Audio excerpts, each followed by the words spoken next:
Hello, my name is Ron Grafton, and today we're going to learn how to install a car seat in a school bus.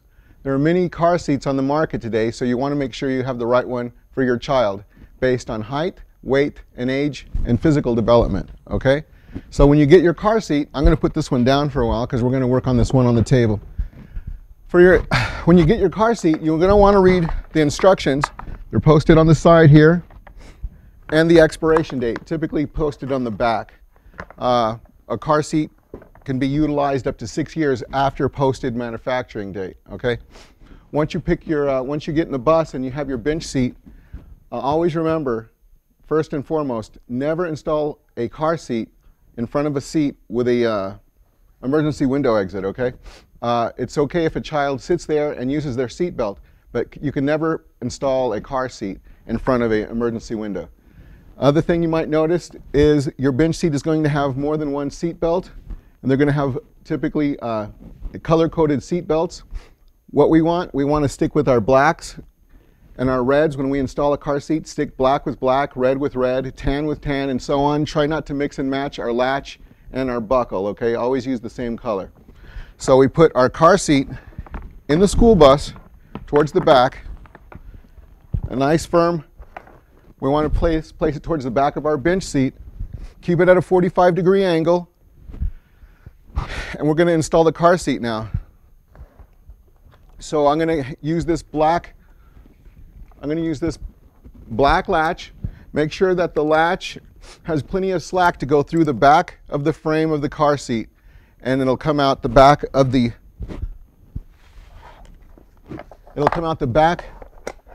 car seat frame like so. Okay, we don't want to twist it or have it folded or kinked up.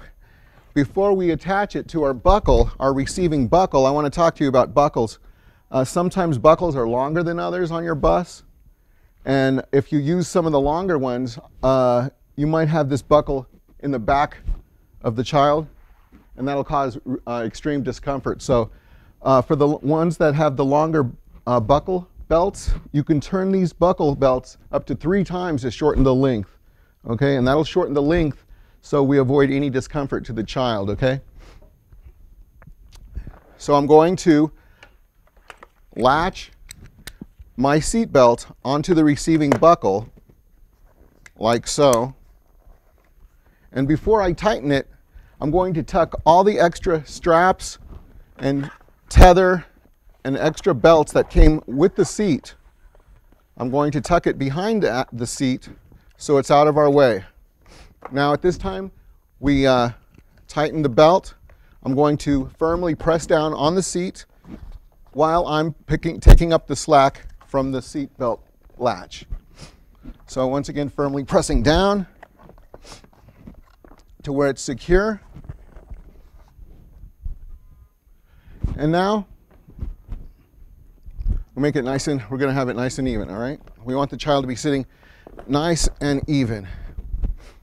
Now, we know we're secure when we go to our belt path area of the seat and give it a 1-inch tug. Okay? Once you have it tugged, we know that our seat belt is secure, or our seat is secure, once we do our 1-inch tug test and it's not moving more than 1 inch. Now, next comes the doll. We're ready to install the car. We're ready to install this child in our car seat. So this little girl here is she's going to be our child. We put the child towards the back of the car seat, all the way back, and make sure she's comfortable. The first thing we're going to do is the bottom buckle. Okay, it's the lower buckle, and we always have the back of our hand towards the child when we do this part of the seat belt. So we go 1, keeping the back of my hand towards the child. We click the second one.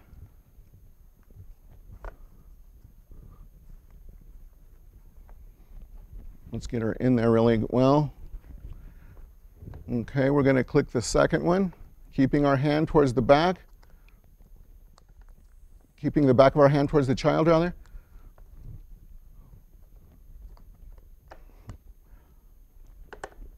Okay. Once we have the lower buckle attached, we're going to do our chest clip. The chest clip is to be attached at armpit level and no higher to avoid choking or pinching of the child. This bottom strap here is to tighten the strap portion. It could be looser or tighter. Once we've secured the child in, we see if we can pinch no more than an inch of slack from the child's shoulder, and we can comfortably fit one finger between the belt and the child. Once we've accomplished that, we are good to go, and the child is now secure in the child seat. And there you have it. We have successfully installed a car seat in a school bus. Thank you so much, and drive safe.